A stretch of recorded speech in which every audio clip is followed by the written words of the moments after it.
the Justice Challenge is one of the longest standing ones and most robust, given that they've got students participating from, is it 30 different institutions, I think, in the Justice Challenge. We have another one focused on careers, career planning for students in all of the various components and what that looks like in honors. So when Jodi came to me, and I spoke to the executive board about it. It was an obvious choice that let's see if there's interest for a group to form around associate and assistant deans or the equivalent, and then support them as they get off the ground and established as a networking opportunity and maybe support group. So if you have ideas for other affiliate groups, I'm happy to be the conduit and the support system for that. We can create an all-access meeting. We can get sign-off from the executive board, and then we can gauge interest for others, at a staff level, at a faculty level, at an administrative level. That kind of framework, grassroots framework relationship between interested groups, affiliate groups, and COHE as a whole is exactly one of the reasons why we're here. So feel free to reach out and we'll do the same thing for other groups. With that in mind, I'm going to turn it over to Jodi, who's Associate Dean at Bowling Green, Jodi Devine, and to Martin Dupuis, who's Senior Associate Dean at UCF, and let them facilitate the meeting. They've got some framing before we'll open it up for discussion. So Jodi? Thanks, Jonathan.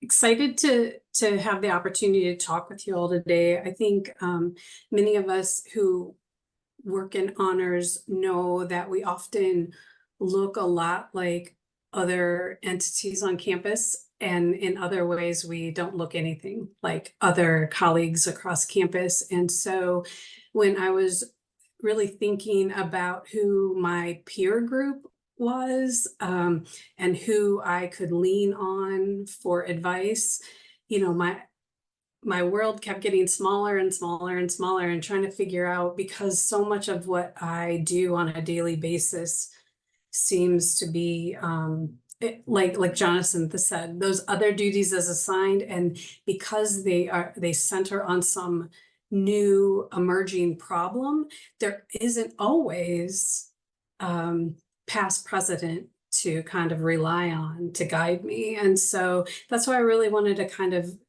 start networking more and start figuring out what other colleagues across the country were already solving, so that I could lean on them. The thing that I put in the chat is just an Excel spreadsheet that has the ability for people to populate their name and their kind of areas of work, like the areas that you tend to work with the most. And that's just to kind of get a sense of who are the people who might have similar associate, assistant, dean, director kind of titles. Who are these colleagues who share the types of work that we do? So I put that in the chat. Hopefully people will populate that and forward it to colleagues that may need to also add their information in there. I think the other thing that I want to do is I want to put a survey in the chat as well. And that will help us if we decide to move forward and we feel like this is a good strategy to kind of create this group. This survey will help us figure out like what are the issues that we're struggling with. And we want some resolution on. So I'm going to put that in the chat as well, and hopefully people can answer those while we're also simultaneously having this conversation. So that's where I want to hand it over to Marty, who's going to kind of facilitate a lot of that. And we'll just go from there. Thanks. Thanks, Jodi. My name is Marty Dupuis, and I'm the Senior Associate Dean of the Burnett Honors College. I joined the college in 2006 to be the Assistant Dean at the time. So I've been in the Murky middle for going on 18 years here at UCF, which is kind of startling in its own right as a time reference. Prior to coming to UCF, I was the director and assistant director of their honors college. So I've had a few different roles, and at times I've also looked at applying to deanships myself. Now I'm sort of place bound, and now I consider myself a lifer as the associate dean. And as Jodi mentioned, we think there are particular professional opportunities, challenges to our roles, and we thought it's worth supporting each other on how to address some of those, how to navigate the murky middle, as we're calling it. It's also a timely conversation. I just attended the American Conference of Academic Deans annual meeting, and they're starting an inaugural Associate Deans orientation or training. It's 3 days. They're starting it for the first time this summer. And when Jodi mentioned that maybe honors should look at this, we thought this was a good idea to kind of frame our conversation today. Oh, wasn't it working? Okay. I put in the chat just some discussion questions or ideas to start us off. We can obviously go in whatever direction our conversation takes us. But to get us started, we thought it'd be helpful for people to introduce themselves, give a little bit of your leadership background, so we have perspective on your thoughts. We thought looking at what are some of the unique challenges we face and opportunities, and how we navigate those. So that may be the first part of the conversation, maybe grouping those two questions together. And then later on, it might be worth considering what advice do we have to give our bosses, if you will, our deans, directors, on how to make the most successful use of our time and talent. And maybe other deans and directors can also contribute to what they're looking for, what their expectations are. And finally, in terms of professional development, this may be, we might not get to this, but if people want to, what advice do we give to people who would like to become assistant associate directors and deans? And what advice do people have for those that might want to continue to advance in the leadership role as a dean or director? So a lot of potential material, and we just thought we'd try to give a little bit of a framework by starting with challenges that you might face and or how to navigate those challenges. You may have solutions, or you may just have challenges. So challenges are opportunities in our roles as assistant and associate directors and deans. And so in opening this up, one of the things I'd ask is, because we don't all know each other well, especially as titles, if you have a question or comment, jump in and what's your role? We wanted this meeting to be useful and interesting to associate and assistant deans and directors, but also to people who aspire to be one, and also the deans that we work for. And so to get some sense of the perspectives that we're all getting, if you could add your title or a description of your role in with your comment or question, that'd be great.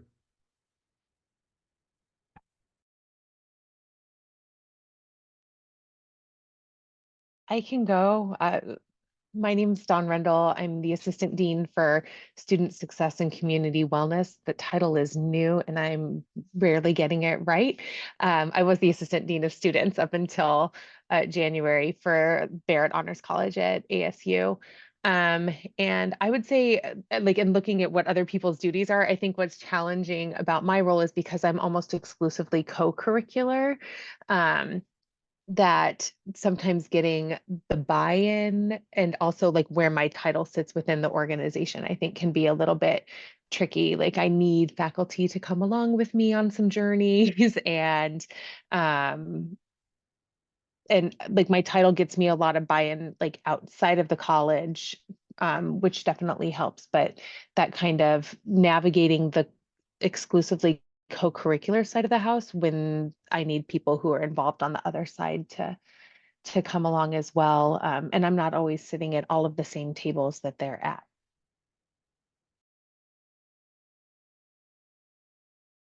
Thank you, Don. Do others have similar challenges, opportunities?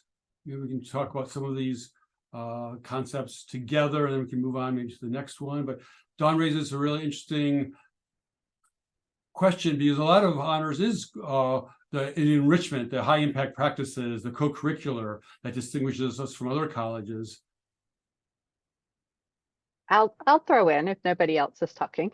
Hi, I'm Jacqueline Chansey. I am one of the associate directors at University of Connecticut. And so I get you, Don, with the titles, because I have two titles. I'm also the enrichment programs director for curriculum assessment and planning, and an associate director in honors, because we needed to take up as much room on the business card as possible.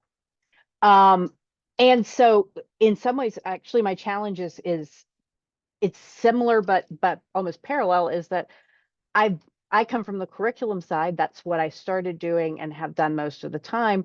And then about it's been 3 years now, the student life co-curricular side moved as to part of my portfolio, as we were kind of rearranging what each associate and assistant director was doing. And so partially it was because we recognized that the division that we had between curriculum and co-curricular was artificial, that a lot of our curricular programs are advising for them involved necessarily more co-curricular advising. You know, we were talking about the activities they should be involved in just as much as we were which courses. And then our co-curricular side includes a pretty substantial curriculum sequence for our peer facilitators for our first year experience course. So we already had these weird intermixings. And so we're still trying to figure out, how to describe people's roles in a way that makes sense, because we also moved to number of people allocated to different areas. So I can't say, okay, now the student life team is going to do the same thing that our old programming events team did, because we have about half the people. And because our whole point in doing that was to try to arrange things by more by program and area, not by a specific, curriculum, co-curricular thing. So we're still, I think, trying to figure out the right balance. I'll jump in. I'm Lindy Davidson. I'm Associate Dean for Academic Affairs at the Judy Genshaft Honors College at USF in Tampa, Florida. What I resonate with is just listening to you describe is like trying to figure out what it is I'm doing, what I'm supposed to be doing, and also thinking about how much this college and this role has changed since I got here in 2016. So there's been a lot that has changed. I'm sitting in a new building, which is a real privilege and a gift, and we recognize that. We went from the oldest building on campus to the newest, and it's very nice. But that has come with its own set of challenges. But also, I arrived here in 2016. I'm the fourth person to be in this role since that time. So it's been a lot of flux in there. But I also took my position on July 1st of 2020. And so no one could tell me how to do my job, because there was no one that I could safely connect with.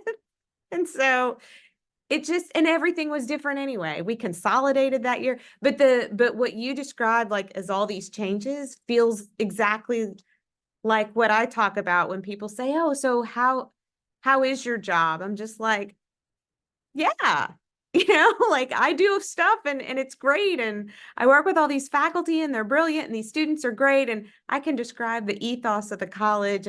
But if someone says, what do you do on a day-to-day basis? I'm like, yes, that. So I think the nebulous, ever changing thing I'm starting to think isn't unique to my institution, but maybe this is something about, yeah, all the things, something that is maybe somewhat honors-esque because we are more flexible than other rigid structures in the university. And so I should maybe change my expectations about having a very clear view of all the things that I'm doing. I don't know. That's just my 2 cents worth in that. I can reinforce this theme through my own example. I think I'm Associate Dean for Academic Programs and Faculty Affairs, which I have to say fast, even though I've had mine for 5 years. It doesn't flow, so I always get it in the wrong order if I don't say it fast. So clearly that's curricular at one level. Within, I'm at University of Houston. Within our honors college, we have, I'm associate dean. We have an associate dean for undergraduate research and major undergraduate research, who's works with our Office of Undergraduate Research and Major Awards. But he's associate dean of both honors and of the university, because it's kind of a hybrid that used to belong to the provost office. We now house it.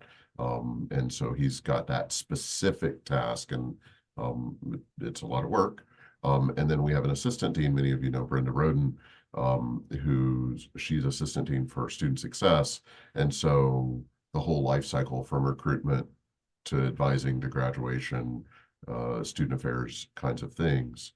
On the co-curricular side, I guess other than undergraduate research, I'm sort of oversee that as well. So we don't have clear dividing lines on what co-curricular is academic affairs and what might be non-academic affairs. But then one thing I wanted to add to the kind of mix of things is, generally speaking, I think of my job as helping everybody else do their job better, easier, more successfully.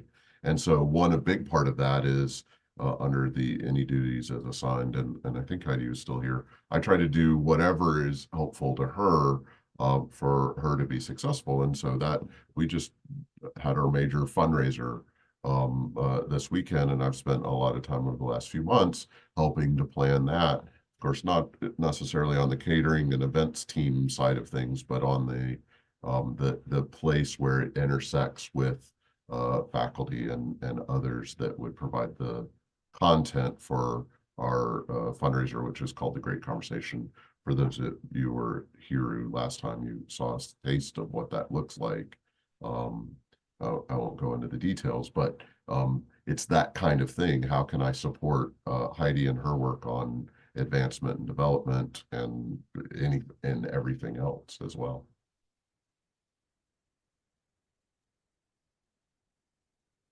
So I'm Brian. This is my first meeting here. So my official title Welcome. is, thanks. I'm officially the faculty director of our honors college. And I just wanted to jump in and talk about change and titles and things like that, because we just became an honors college 3 years ago. So we never had a dean, and I was the associate director then. But now we have a dean, and we don't have an associate dean yet. We're still trying to work on that. So we're trying to strategize on how to get the administration to buy in on that. But it's interesting hearing all of the things that you all do, because I also can't define my role, even though my role is technically faculty director. Like, I help with curriculum and assessment and strategic planning and student advising and making handbooks for faculty and everything else. So, but I think not only is that a challenge, I also view it as one of the great things about this job. The bad thing is I also have to teach in my home department, and I'm also the faculty senate president. So I have all of these hats I have to wear. So I don't have enough time because I'm not an administrator. So I find that a little bit more challenging now. But it's great because my every day is different. So it's both a challenge and kind of a benefit. And I think that's how I've been trying to view it, at least. So I don't stress myself out constantly. I'm going to piggyback on Brian because I feel as you started to talk, I feel a very strong simpatico with the things you were talking about because so mine's Stacy Malacote. I am the director of the University Honors Program. And I guess Brian, like you, I am a faculty member. I'm not an MPP or, dean, associate dean, anything of that rank. But I am a 12-month buyout. So for me, my full-time job is being in honors, though I'm still a faculty rank. And there's a lot of things that I love about that arrangement. And then there is also times that I wonder, what are some of the problems that would be solved if we were a college?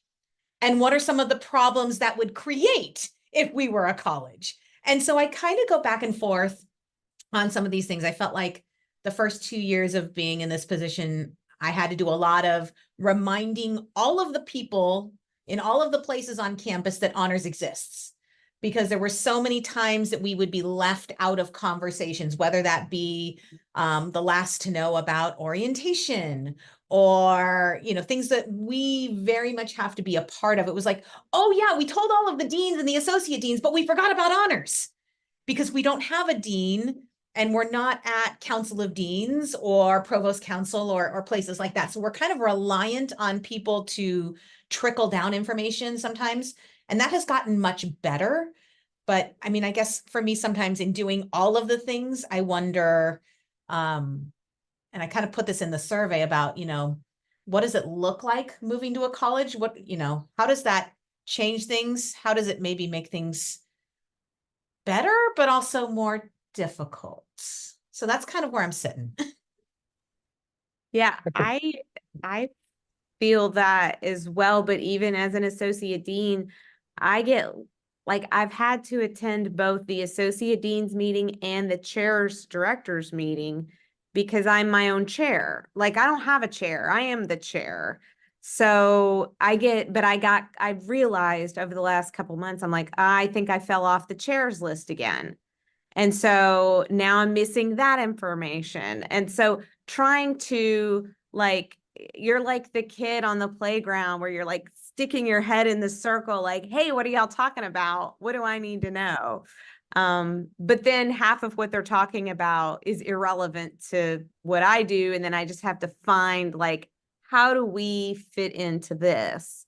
But I also kind of like not having to worry about SIP codes and, all of the things that the degree granting colleges have to worry about. So I don't know. We've always been a college since I've been here, but I think obviously there are benefits and probably some challenges associated with that. But I think no matter what you are, you're always left out because we don't fit. But we're kind of glad we don't fit because we're doing something a little different. Yeah, and changing from a college or a program to a college recently, I think the benefits definitely outweigh any possible costs or not benefits. Because I think the main thing is that we now have a seat at the table in terms of all the major decisions, which is huge because we never had that. And we kind of have to beg, borrow, and steal faculty to teach our courses because we only have a few dedicated lines and they're only one course per semester. So now we have a little bit more, I don't want to say power, but a little bit more pull to actually negotiate terms for getting faculty to teach for us. But at the same time, being a college now, I think puts us on the map and makes us more visible. So I think we can't necessarily fly under the radar and sneak things through anymore. Not that we were trying to cheat anything, of course, but now everyone is aware of what we're doing. So I think that's one of the possible drawbacks, but I think that's easily dealt with. But when you have other college deans also fighting for resources, they don't want another bull in the ring necessarily. That was a weird simile, a bull in the ring. I don't think we're a bull in the ring, but you know what I mean. It's an interesting dynamic. I'll just jump in. My name's Rich Stoller. I'm the interim associate dean for academic affairs at the Schreier Honors College here at Penn State. Hopefully you can all hear me. my voice tends to fail as we get later in the day. It's cool to be a college, and we've been a college since 1997, but it means that our dean just has an enormous time suck of doing dean things. We have to do our own development, this is traveling and meeting alums and all of that, but also being on the Council of Academic Deans. Right now, he's chairing a search committee for another college's dean. And so then a lot of work gets pushed down to the associate level, which is cool. But then it gets to the question, one of the reasons why my term as interim associate dean has been extended another year, it was only going to be half a year, now it's 1.5, is because previously my standing title has been assistant dean, is that going all the way back to 1997 when we became a college, and I actually started here right after that, previously we were a program, we've had this obsession, especially in the early years, with being like the other colleges. And being like the other colleges meant our associate dean had to be tenured faculty. And the dynamic there is tenured faculty, it's an R1 institution. Who's willing to step away from their faculty stuff and their grad students and their externally funded research in many cases for this job? Because being the dean of an honors college is cool enough for that. But there's always been some question here, just supply and demand for the position, whether being the associate dean has been cool enough. And so we've had associate deans coming from the tenured faculty ranks who frankly burn the candle at both ends. It was a very unsustainable lifestyle, as they would tell you. And we've had other associate deans, and this is far enough in the past that I'm not throwing anyone under the bus, that they made a choice of one or the other, and that turned out not to be good for them, and they didn't stay their whole term, typically 5-year term. So one of the reasons why my term has been extended is that our dean and other stakeholders are pondering whether it is time to open up the associate dean position for our teaching faculty, which, like at many places, is a burgeoning category and just wonderful terminal degree, highly experienced people. And the reality is that they'll work for less, right? Because associate dean is supposed to be a premium on top of whatever your faculty salary is, right? And so typically the teaching faculty are less well compensated than the tenure line faculty. And also, frankly, at least in the Penn State context, they're more used to taking direction, right? So that's something that hopefully in the next half year he's going to figure out, so he can have a nice leisurely timeline for advertising this position, and I can go off into retirement. So I'll jump in here. My name is Christine Vernon, and I am an Associate Dean of Curriculum and Faculty Affairs at Clemson University. And we actually are considered a college, but we are under the provost leadership arm rather than, say, like the Dean's Council, like our typical discipline-specific colleges. So much of what you're describing is occurring for us, and we kind of fight the same battle. So I don't feel like leading from the middle is difficult in terms of what my role is and the duties I can play for the Honors College, but more just establishing identity and purpose of the Honors College within my own institution. We are R1 as well. We are AAU aspirational, all the things that many of you probably are or exist in that space already. And so it's clear honors is needed, right? To elevate, to give faculty great students to work with and to elevate the university in totality. And so that's an easy story to sell, but we don't have faculty lines at all. So we have courses. And I think, Brian, maybe you mentioned that you kind of beg, borrow, and steal on goodwill faculty, right? We buy them out from their discipline. And even just now during this meeting, I had an email that popped up from an English chair who wants their faculty member back. And I'm like, no, we already have students registered in that course, right? So those are some of the nuances that I struggle with in terms of just making sure we can exist as an honors college in functional ways. But I am blessed that I am included in our middle management, if you will, as a organization of department chairs and associate deans, and they all meet together. So I am included in that. But ironically, our senior associate dean had not been, and he's even like one level above me, right? So I had to remind them that he should be included in that. And then we have associate dean meetings where there's faculty affairs, which I, in theory, am supposed to go to, but we don't have faculty. So they're not relevant, right? I think someone mentioned that. versus our senior associate dean who goes to the one that's related to curriculum and kind of the co-curricular things that colleges are doing, which feels a little bit more like my space. So I struggle with all of the same things you've identified: blurred lines of responsibility, kind of meeting the university's goals without always. Someone mentioned about not getting their data on a dashboard. We had the same issue, and we just quite frankly said, add honors to every single thing. Everything you curate, add an honors tag. And it did take like maybe 4 weeks, but our institutional research was really receptive to that. So once we discovered it was an issue, and it has been life-changing for us. So maybe that can help for you. But on that front, our institutional research people did a good job. It took them longer than 4 weeks, but they added it where they could add it. The problem is when other people generate reports, the provost office, et cetera, generates a report, they never use the tag to create as comparable a data for honors as is possible, because, you know, it's not a mutually exhaustive and exclusive list then. For comparison purposes. So we have to go back and say, well, do you want us to ignore the requests you've made to respond to this data? Or will you generate the specific data that we can respond to? We found that having the institutional data was very useful on demonstrating the impact of the Honors College. So, for example, if we look at FTIC, SAT scores, or GPAs, if we can look at what the honors population contributes to those, graduation rates, those kinds of factors, which are many times the parameters that we're being assessed by the Board of Governors or the legislature. And so I know Dean Sheila and Marty, Marty does a lot of the admissions and all the data analysis.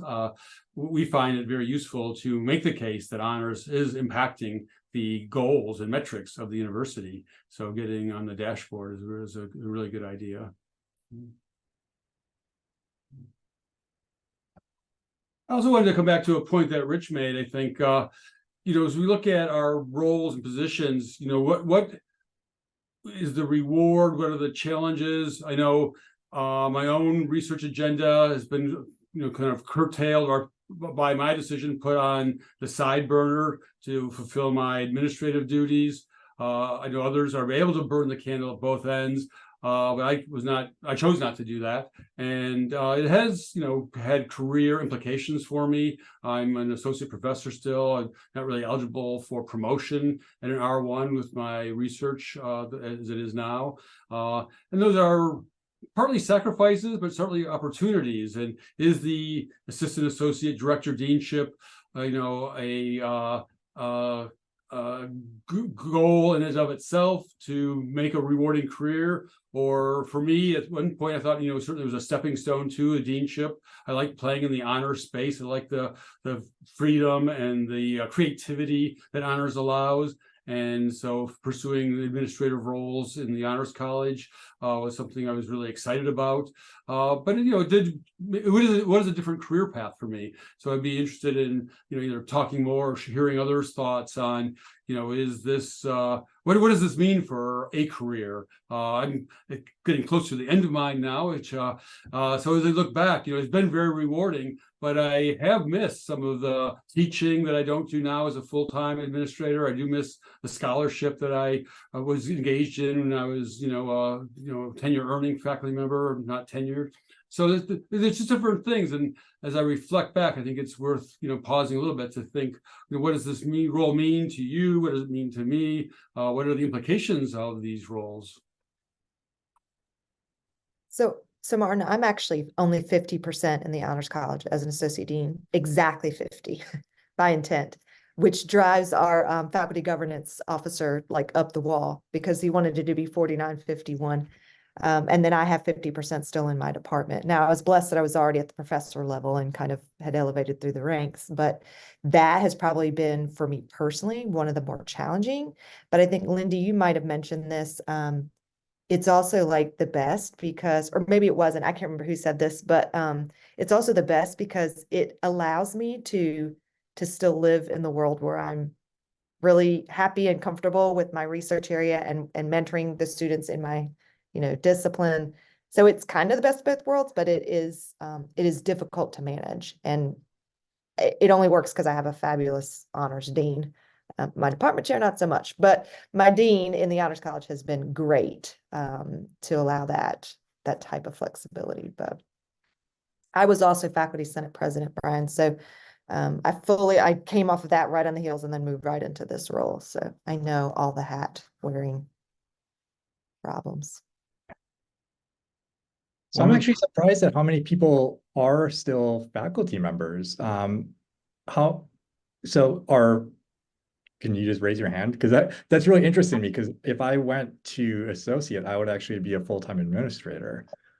Interesting. It's kind of a Hand is raised. you could be faculty and full-time administrator too, right? So I've got tenure in the political science department, but I don't know when I've attended a department meeting last. I mean, I'm 100%, in the Honors College. My salary comes from 100% from the Honors College. They obviously had to vote on my tenure when I came in 2006, but I've had very little role or very little involvement in the department. That's the same situation of mine too. I had a first a 20% honors, 80% faculty. And considering I was a faculty director and there's only one other person, that was like 200% jobs. And then I did 50-50 for a while, and I was like, this really isn't sustainable. And so this is my first year as 100% director of honors. But I have what they refer to as retreat rights. So I maintain my tenure and I can go back if need be. But for me, like I didn't want to be a German professor anymore. Like that was just not something that was fun for me. It was not interesting for me anymore. So that was never like that kind of stepping away from that identity was not a problem. And maybe in, a few years I'll feel different, but that was a little bit how I got here. So And it's interesting that different models, and this may be aligned with the honors colleges that have faculty versus the ones that don't. We have at UH, we've got some joint appointed type people that we share that are tenured in departments, but a large share of our faculty, and we have, depends on how you count it, 28 people that are fully faculty in the Honors College, but they're all instructional faculty, which is to say promotion eligible but non-tenure track. And I was tenured at a small liberal arts college, and came here to be associate dean. I have an instructional faculty rank. So I'm faculty, but I'm, I teach a class a semester, but otherwise I kind of consider, other than that luxury, 100% administrator, even though that math doesn't add up. And so Marty and I've had this conversation before, just over beers, to say, okay, well, if honors is becoming more career oriented as a nationwide institution, right? If you can become a faculty member and be a faculty member in honors for your career as opposed to in a department, and that's not true everywhere, but it's more true than it was, I think, a decade or two before. And then if there's a professionalizing of the administrative tracks within honors, does the model of needing to be an associate or a full tenured professor on the back of research translate well into the recruitment of the skill sets associated with being murky middle administrators? And then for those who want to follow that path, is there a path to becoming deans from that kind of first or second step? yeah, that is something that I think about a lot, because I was hired, my first teaching job was in the Honors College as an instructor, and I've been promoted, as here it's called associate professor of instruction. But I'm associate dean and an associate professor of instruction, not tenure tracked, as are all of our faculty. The only tenured person in our college is our dean. And so he was hired as dean as a tenured faculty from the English department. But the rest of our faculty are not. We're instructional faculty because we are teaching undergraduates. And I mean, our faculty, we have won the undergraduate teaching award for USF for the last 3 years. You know, they're doing great work, but there's only like 9, you know, it's not a big group. And so my job is 70% administrative, 30% teaching. I think I teach a class each semester and hold down some classes during the summer that need managing. But mostly what I'm doing is an administrator, but I am not tenured. I've never been tenured anywhere. I continue to produce research and publish in my field, but that's all kind of on my own time, or sometimes with the student as first author. You know, if they've done something excellent, and I will work with them to get it to publication. But I worry about what kind of weird resume I'm making for myself by being in this very unique position. I mean, I don't have any intention of going anywhere, but I also know that you have to know where the exits are, right? It's safety precautions. I mean, my state of Florida, I mean, who would be worried? But Sorry, I realized I was unmuted when I laughed there. My bad. You know, I was going to throw in too, because, you know, talking about the faculty versus non, you know, UConn's program, we're all administrative. We don't have faculty appointments at all. Some of us have doctorates and some don't. And I see Jonathan Katenik in this call. He and I share the same. Honors is our discipline. I got my doctorate specifically to study honor students. So when I do publications, it's in this. So it's all here. Yeah, so it's like, Jonathan, I've met at Gifted Ed conferences and honors conferences.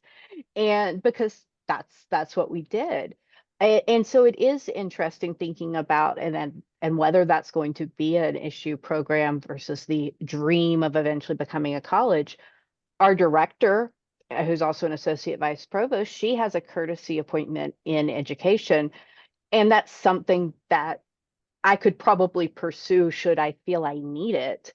But again, we're through our full-time professional staff contracts, and that's what we've pursued. And that was intentional for me. I didn't want to go tenure track. I like the life balance of these are my work hours and these are not.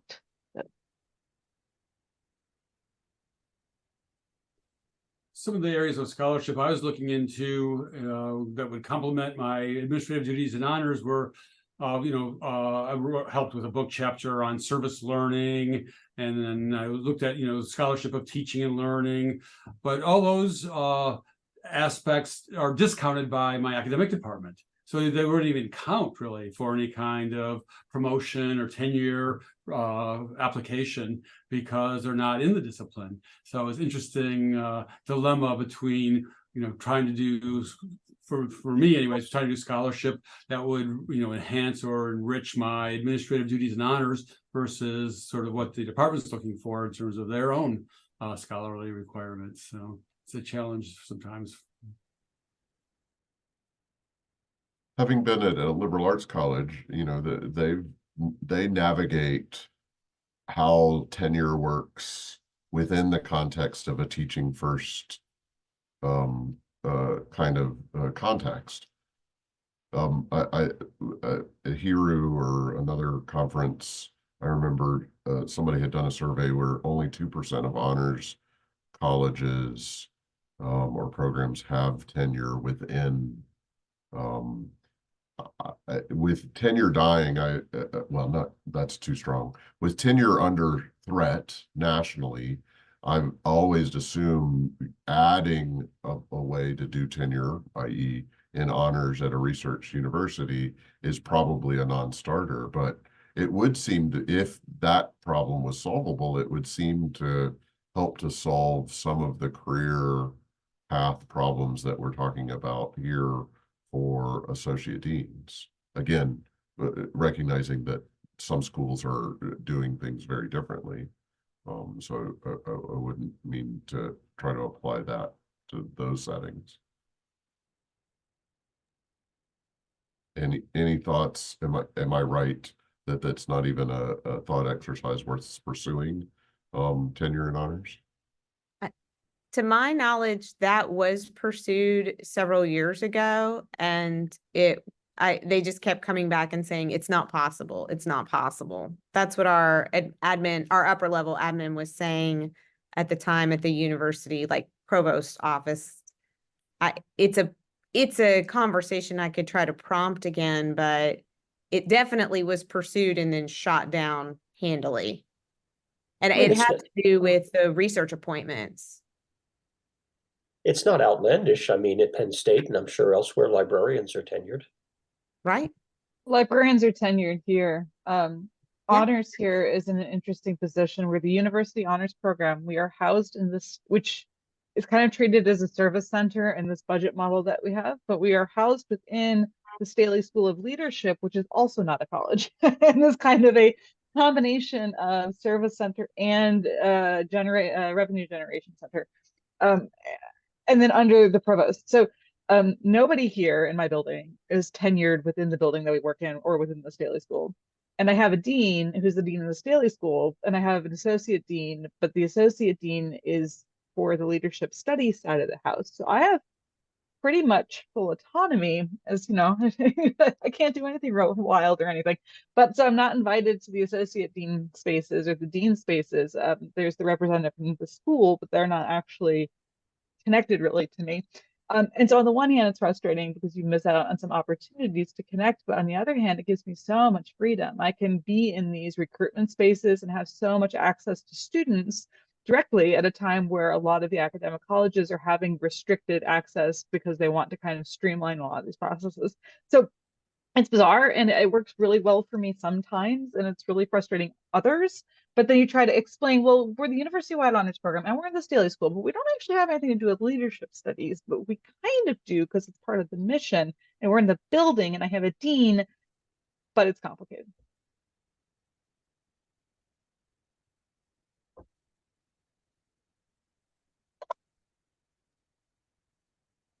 You know, for us, we've been tackling this faculty line issue, and our senior associate provost is, yeah, hashtag it's complicated, is saying that, you know, to have faculty, you would have to have I guess she's trying to come out that you have to have a degree granting program. We have honors courses, we give honors distinctions. It does say that on their transcript and their diploma, you know, but it's not a chemistry, or in my case, animal and vet sciences. But I would have a hard time getting any discussion with tenure. We could probably do the promotional like track for non-tenure track, and we do. They are now considered regular faculty. That was pretty groundbreaking here at Clemson. That just happened through our Senate. I'm in faculty governance, but if anybody has tips on how to navigate and actually get faculty lines for that consistent, less stressful standing up of courses, I would really love to talk with you offline.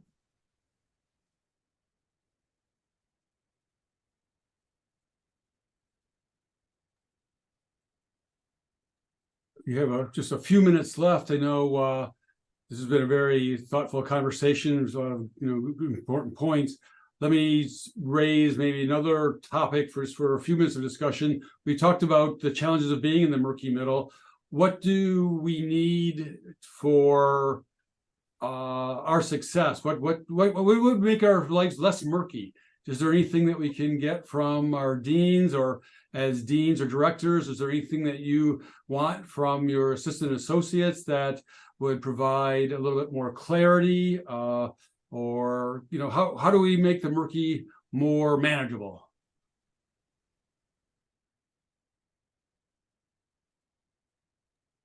It's such a hard question because like it would be great to have clarity in terms of responsibilities and evaluation, but I also kind of like playing in the murky because it does allow you so much flexibility in terms of what you're going to focus on. So that I don't even know how I would answer that. Like, I don't even know what I would say to my dean. And we're really good friends, and I don't know how I would answer that question. So I'm curious as to what other people think about, like, is it nice to be in the middle, or is it, is it problem, or is it limiting in some way? To me, the important thing is to have a dean who isn't territorial and isn't constantly seeking affirmation by appropriating everyone's initiatives. And I can say that freely because we have a dean now, Pat Mather, who's pretty exemplary in that regard. In fact, sometimes I'm trying to push him and say, "You sure you don't want to be a little more interventionist about this rather than just letting me go do it," or other associate dean for student affairs.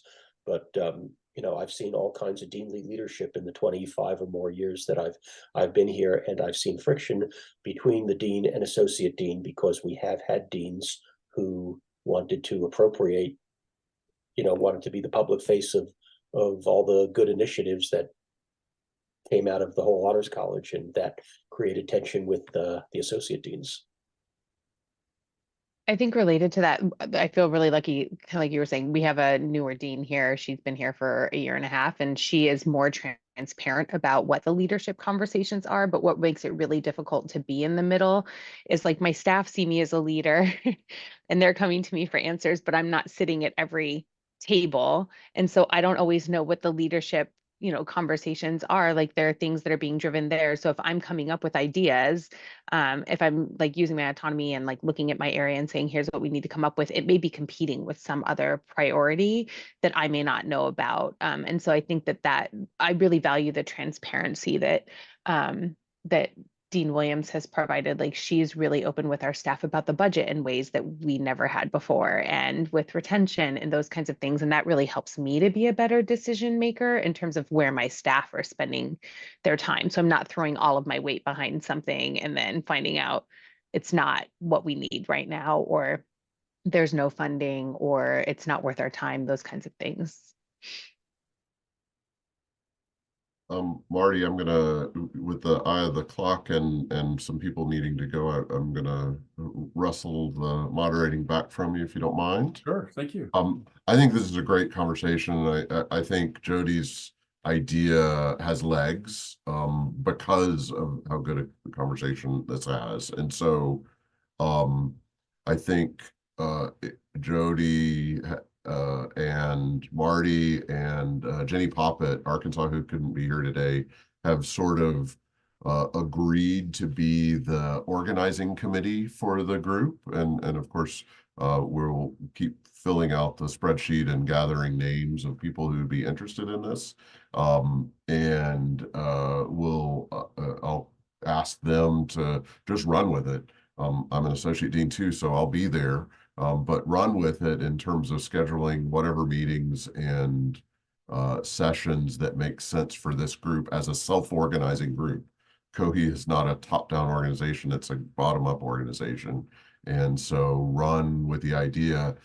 It's easy to see that we would benefit from the support group, the bouncing of ideas, the sharing of successes and struggles through this conversation.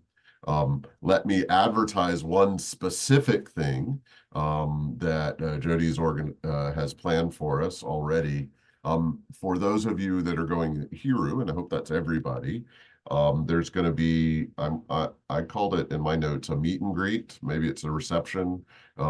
It's a chance to get together and have a drink. On